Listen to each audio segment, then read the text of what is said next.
Hello, students. Today we are looking at similar polygons. What is a similar polygon? Well, I imagine they're polygons that are similar but different. Ooh, Maybe. that sounds exciting.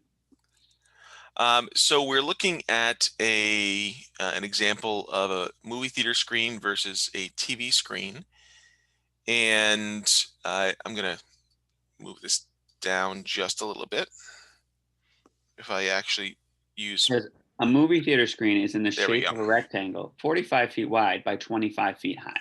Which of the TV screen formats at the right do you think would show the most complete scene from a movie shown Hmm, on the theater screen? Explain. I had to figure out what some of those hidden words were. That was exciting. that is exciting. So we have to like compare dimensions. So I'm gonna draw that movie screen very accurately. So it's 45 feet wide by 25 feet high. I feel like we could just all fit that in our classrooms, right? Yes. Cool. I like it. Um, okay, so what if we tried to shrink this down? Is that what this is kind of getting at? Yeah, so you know how I don't know if it still says this, but the like this has been formatted for your TV screen because those of us that are old, the shape of the TV Mm. screens used to be different. Um, and I think they're a little bit closer to this sort of thing than what they used to be. Wait, so you're telling me that the pictures in this are from old TVs that are no longer made anymore, pretty much? Yeah, that looks like a tube TV. It So sure yeah, does. I mean that's a giant tube TV Yeah, because the diagonal on that would have to be more than 36, which is a really big tube TV. yeah, that, Um, that'd be great. when I was in college, we watched movies on a 13-inch TV, I which is did too. 13-inch diagonal. Yeah, it was kind of adorable. We had like 10 people in the room watching a movie on a 13-inch screen. Um, okay, so if we shrunk this thing down, is there a good number we could shrink this down by? 45 and 25? Yeah. Oh, they I both end picked in a 5. five. I picked 5. Okay, so if I shrunk this down but kept the proportions the same, we'd get 9 by 5. Is it fair to say that what you just did is kind of like simplifying a fraction Very fair to say that. where So you took like 45 over 25 and you divided top and bottom by 5? I would agree. Um, okay, so this doesn't look like it's reducible anymore. So would it make sense if we tried to do the same thing for the other ones? Love it. And I think Um, 36 and 27, I think those have nines in them. 27, if I divide both of those by 9, we get 4 over 3. Okay, and then letterbox TV, which looks like the same TV that they put part of the screen that we can't use on. Well, because what they used to do is make the black bars on the top and bottom. That is true. Oh, because the TV screen formats. Okay. I thought they were talking about this was the TV that you're trying to sell someone. Oof. No, it's kind of like the smartboard screens at school where you can change the aspect ratio. Um, so if we set this up as 36 divided by 20, those look like 4 numbers to me. I agree. 4. We get 9 and 5. Ooh, I would pick that one. And we picked that one because those are the same proportions. And what that suggests is that we can see the whole thing that was meant to be seen. So if you some movies you can get them on like DVD, which is old human speak for Blu-ray, and you can get the widescreen version or the I don't know, forget what they are. Standard. Full screen Yeah, standard. full Okay, I screen. forget what part. And so if it's the widescreen version, it looks like on the right, and the advantage of that is you can see everything in the shot. So if there's stuff going on the sides, you can see that. The disadvantage is you have a black bar on the top and bottom. Okay. Oh, look, a definition for similar figures. All right. So these things, they have the same shape, but not necessarily the same size. We talked about dilations as not being congruence transformations. In fact, dilations are what we call similarity transformations. because you're changing the size of something, but you're maintaining the shape of it. And by the shape of it, we mean like the angles between different parts of it. We mean the proportionality of it. Okay. Wait, I wanted to make a point on that symbol. So the top of that Mm, symbol, or that symbol, looks like the top of the congruent symbol. So we drew the congruent symbol like this. But what we're doing here is we're erasing that part. And is that because the figures aren't equal? mm.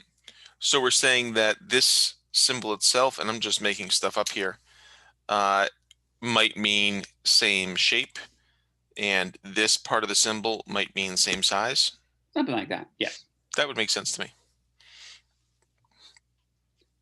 So two polygons are similar polygons if corresponding angles are congruent and the lengths of corresponding sides are proportional. That sounds scary. But what that means is if you have ABCD matches up with GHIJ, that was hard for me to say. A and G have to be the same, B and H have to be the same, C and I have to be the same, D and J have to be the same. Those are angles. So So that's, all the angles have to match up. yeah, the angles that match up have to be congruent.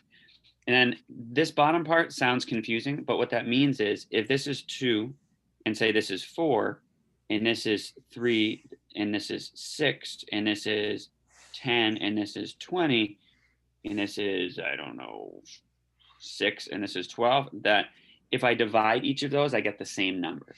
So in Oh, this so case, it's like they all have the same scale factor. yes, just like what we Hmm, talked about before. cool. I like it. All right. Then we have something about similarity statements. This looks a lot like what we were talking about with regards to congruent statements. You beat me to it. Um, and in terms of this, this is just, again, kind of talking about what we were saying on the previous screen. And I mean, this is just verifying. So if I want to say that two figures are similar, check the angles first, because that's the easiest part probably. Hmm. And then check the sides. So divide the sides and see if you get the same number. So is 15 over 6 the same as 25 over 10, the same as 20 over 8? Sure. Be careful because we're doing a division problem, not an addition or subtraction problem. We're not saying 15 minus 9 is 6, 20 minus 9 is not 8, so they're not similar. We're dividing them. Cool. All right. So here we have a congruent statement. Triangle MNP, sorry, a similarity statement. I think I said congruence in that. You So we have did. a similarity statement uh, stating that triangle MNP is similar to triangle SRT, and we're trying to decide what the pairs of congruent angles are. So you're confused because they gave us the answers. I'm So confused because they gave us the answers. yeah, the congruent angles have to be M and S, N and R, P and T. The one of the ways that I like to do this is based on the statement. I'll circle things in different colors uh, just to kind of get that visual. Because for whatever reason, when I'm dealing with similarity, I find it easier to kind of mess up sides, especially and pair the wrong ones together. Mm. So if I do this with lots of colors, that makes it a little bit easier for me personally. So for sides, you're saying you'd match up like red, blue with red, blue. Yeah.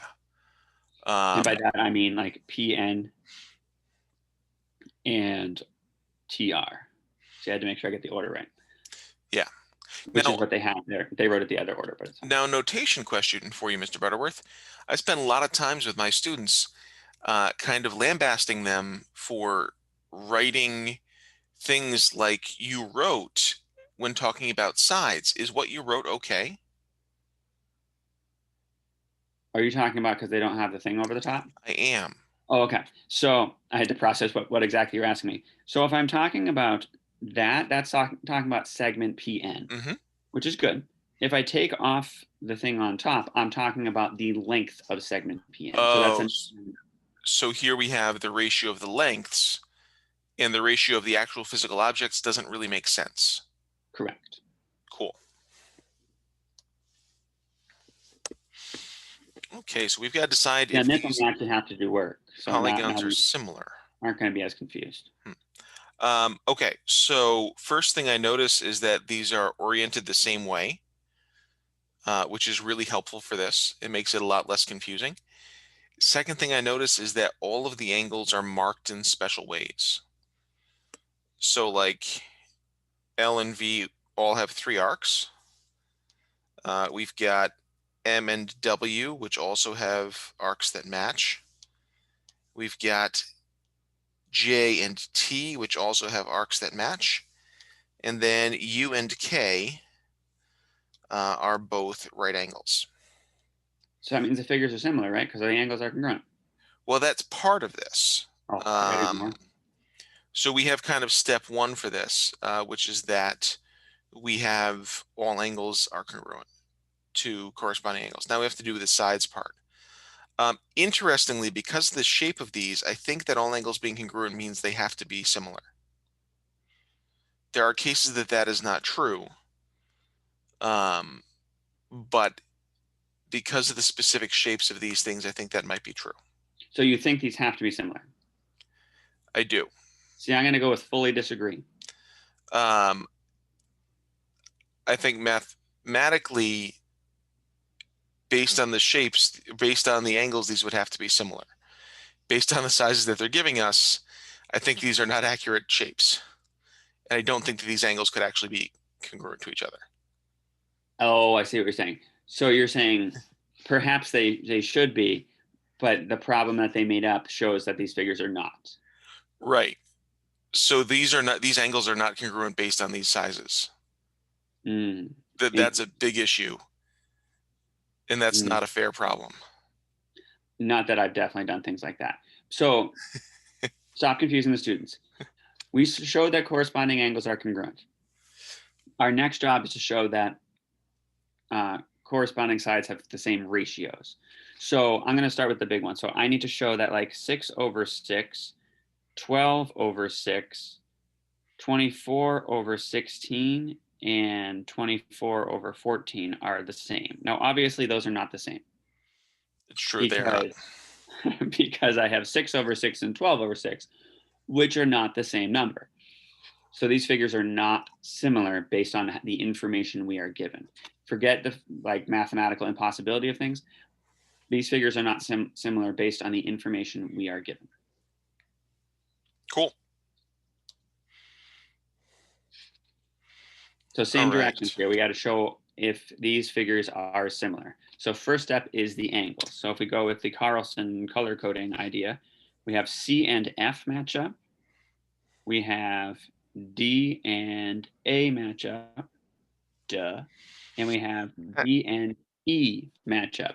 So corresponding angles are congruent. Okay, so then All right, I did half work. looking to go from like big to small again.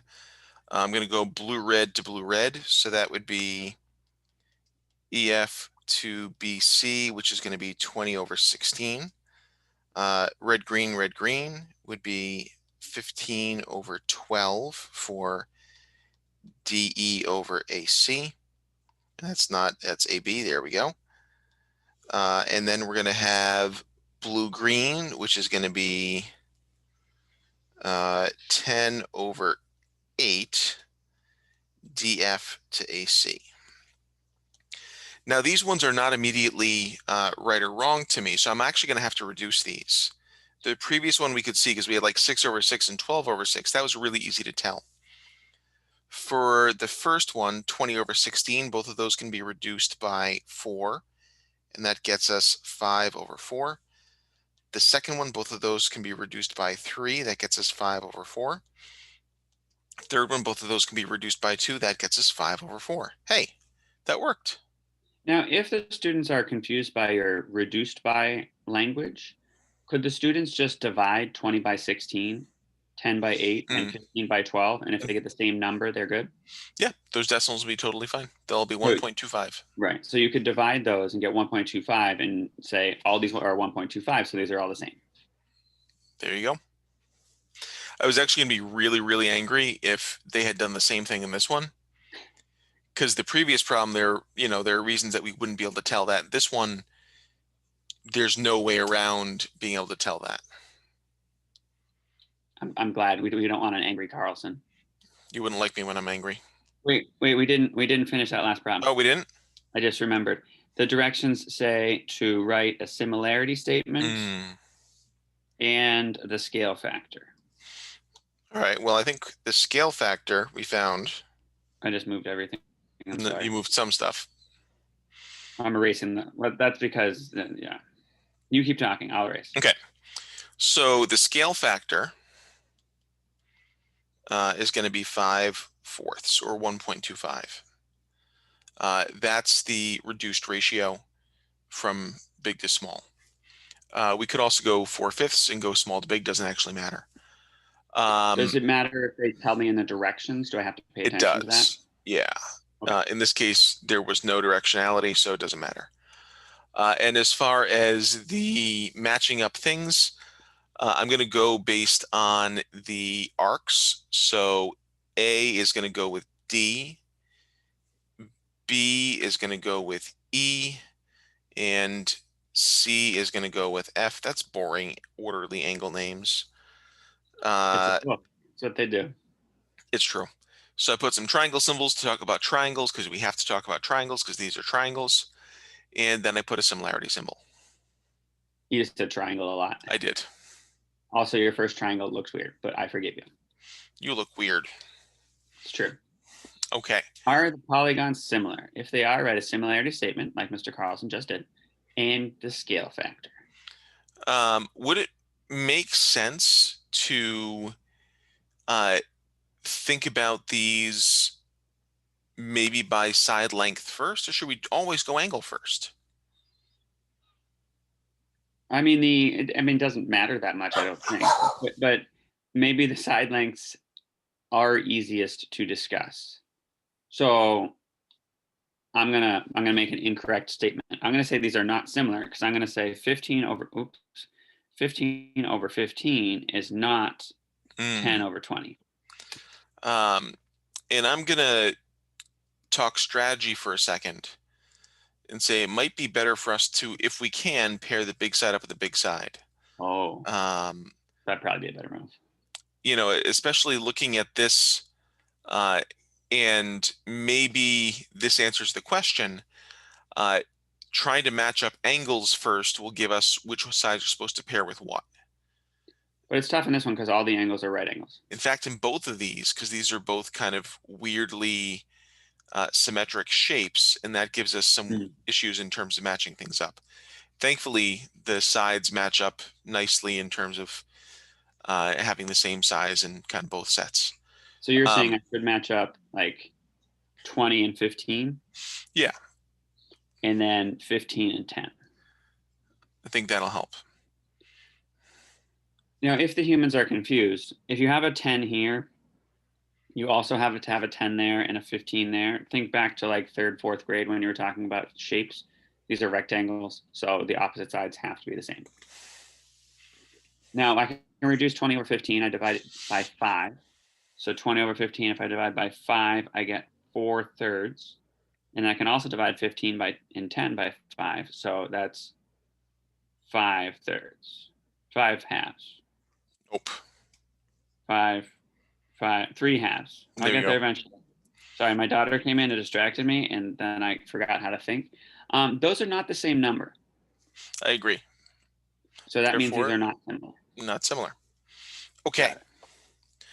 Got it. In the next one, I'm going to look at the angles first, and I noticed that the angles are all matched up with angles on the other figure. So E goes pretty clear with T. And then we have things that are the same because these are symmetric pentagons. So we have right angles in the base. We have two angles that are congruent to two other angles, but they're also congruent to each other. So we could match these up in some different ways. The thing that I also notice is that anytime that we have some of that symmetry, the side lengths are also symmetric, so it doesn't actually matter that much. So I'm going to look at like 12 over 6, and that's going to be 2. And then 18 over 9, which is also 2. I like how I had to actually work to reduce things and you got the number 2. I had to divide as well. Um, and when we do that, we can see pretty clearly that that comes out to be the same number both times. Mr. Carlson, you only checked 2 of the 5 sides. I only checked 2 of the 5 sides because I happened to notice that the other numbers were exactly the same and matched up with the same places. Oh, okay. So 18.9, 18.9, and then 12.6. Got it. So I Um, need to write a similarity statement. yes. So I'm going to go with I'll do the hard A, part. B. You put it in a bad place. I'll have to start over. A, B, C, D, E. Let's see. I started there. I went there. I want to go U, V, R, S, T. I like it. Could You I have done went, a different one? you could. You could have also have done SRVUT based on those. Because again, these are symmetric. And then they ask for the scale factor. So the scale factor, should I just write down 2? 2. And is that the scale factor from big to little or little to big? That's from big to little. Okay.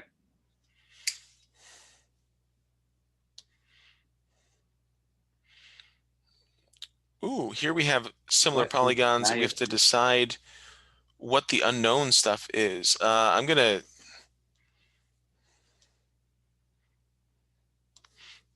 You're going to redraw the picture? No, I was just gonna Okay. get rid of this garbage. Okay, I'm going to redraw the picture. So I have X, Y, 6, E, F, G, D. Mm-hmm. And then I have 7.5, 5, and 9. And D, C, B, A. All right, and since these things are similar, we can assume that all angles are equal because that's part of similarity, and we can assume that sides are in the same proportion. I noticed that we only have one pair of sides that both have numbers, and that's going to be 9 and 6 for AD and ED. Which, looking at the similarity statement, those are in the same position, so that's okay.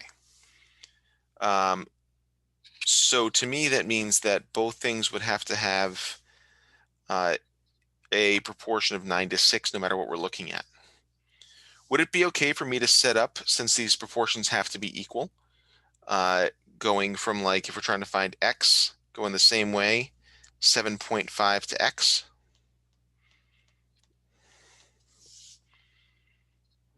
I think so. It would be. I always make the intentional decision to start with my variable Interesting. because that makes my proportion easier. So I would have set up X is to 7.5 as 6 is to 9 because that makes my life easier in terms of solving. So then you can just multiply by one thing and you're done. Yeah, I make that intentional decision, so I don't have to have as much work to do, basically. But you could do it the same way. It doesn't matter. So on this, I would multiply both sides by 7.5. And when we do that, we should get 5.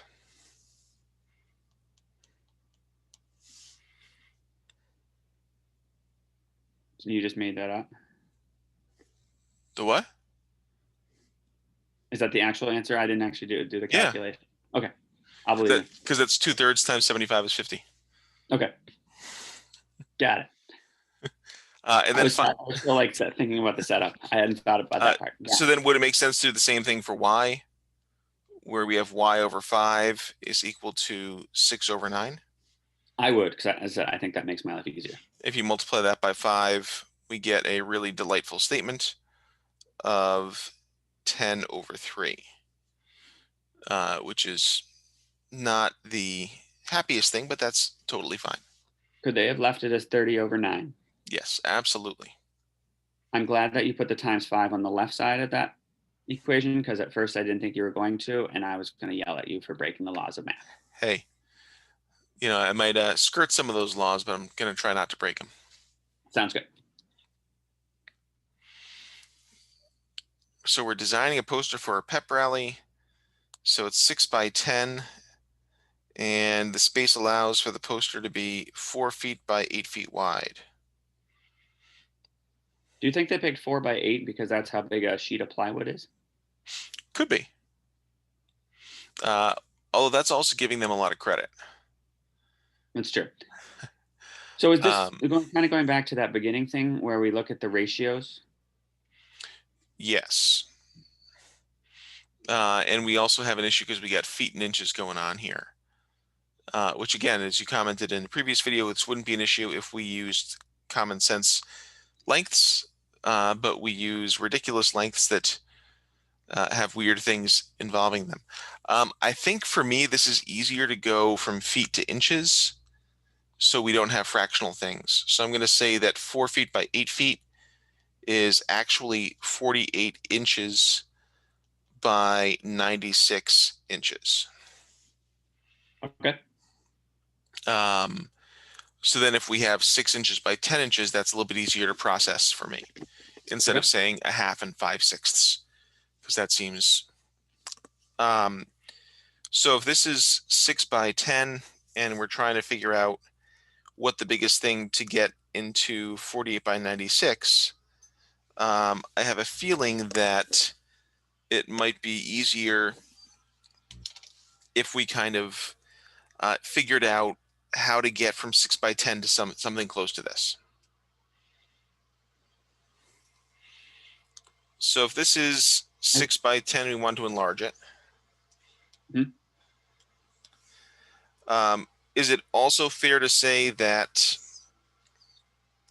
the small side here probably should get paired up with the small side here? Yes. So if I multiply this by something to get to 48, Mm-hmm. that would be times 8. Mm-hmm. And if I did the same thing here, that would get me to 80. So And that, those are the dimensions of the largest poster that will fit in the space. and that would fit in the space. I don't know if that's the largest, but that's a pretty good shot at a path to get the largest. So how would we determine that that's the largest? What if we tried going the other way? So if we tried doing instead from 6 to 48, maybe from 10 to 96. Let's So multiply by 9.6. see if we could blow it up that way. So then we get 96 going this way, and 6 times 9.6 is 57.6, We can't do that. and that's too big. So the biggest I could multiply 10 by would be 8. So that does seem like that would be the biggest dimension. It does. Could we have, and so you changed it to inches. Could I have done it with the feet in inches idea? And could I have set up a proportion? I'm gonna erase the second one. I liked the thinking. I loved it. I think actually going to inches made it really obvious what was going on. But what if I think about it this way? What if I say the small dimension is 6 inches and I want that to become 4 feet? Mm. The big dimension is 10 inches and I don't know how many feet that's going to become. Could I set that up like that? And would I get to the same place? You would. So if I multiply by 4 on both sides, You have an issue in your equation. You need to get rid of the feet with x. the feet with x. Yeah. Oh, because it's going to, yeah, I get it. So multiply by 4 feet, multiply by 4 feet. Those will cancel. The inches will cancel. That'll be 40 over 6, which is 20 over 3 feet is x. Is that what you had? For 20 over 3 feet, which is x is the long side. Yes. That makes sense to me because that sounds like that's 80 inches. So if I multiply that by Yeah, 12 to get to inches, because that'd that's be really 20 times 6 and 4. Okay. 2/3. Yeah. So we can do it. Yeah. So we could do it with the feet. I think it actually, in this case, made it easier to think inches only. That's also me coming at this as from like the science engineering side and doing all conversions before you do the math so that you don't screw things up. Yes. Hmm. Speaking of Ooh. science engineering stuff. So now we have a scale drawing where we have 1 centimeter is scaled to equal 200 meters. Um, So is scale drawing like a small version of a big thing? yes, it is. And I was like, where's the stuff we can use? And then I saw a sticky note. Yes, the sticky note is crucial for us. It's So it says 1 centimeter is 200 meters. And so I think the assumption is we measured, oh, good, you draw that because I can't draw that. We measured that and we got 13.7 centimeters. so if we wanted to figure out how long this was, we could set up a proportion where we have 1 centimeter. Come on. 1 centimeter to 200 meters. And you're going to hate this one again Mm-hmm. because we don't know how many meters that whole thing is. See, I would have set it up differently. I would have said, Because you always do the X first. I always do what I don't know. So I would have said, I don't know what this is. So that's X. It's a 13.7 centimeters as 200 meters is to 1 centimeter. It doesn't matter. You'll get to the same place. The I always put the thing I don't know. the only complaint I have about yours is I probably would put the 1 centimeter first on the right side because I can match up the 13.7 and the 1 centimeters, Mhm. but that tells me where to put the 200 meters. Yep. I think that's a helpful thing for students that are just kind of doing this for the first time. Yep. Um, so then solving yours, we multiply by 13.7 Mhm. and we get like 27.400 meters. 27.400 meters. Yep. Okay. Got it. For yours, we would have to multiply by X first and then multiply by 200. You get It's to the true. same 27.400 meters. There we go. Ooh, this And I looks think like something this is stuff that's for them self-taught. to do. Yeah, this is stuff for them to do. Let me shrink it a little bit so you can actually see it all. Um, so that's something for you to do and make sure that you understand all of this. If you don't understand any of these pieces, ask us about them. If you don't ask us anything, then we're just going to sit there in silence for the entire class. Would it be fair to say that a less important part of this would be number 7 Yes. for the purposes of this year? Yes. Those are really cool things for us to talk about, maybe not so for students. Yes. And I was kidding. We will not abandon you. Don't worry. All right.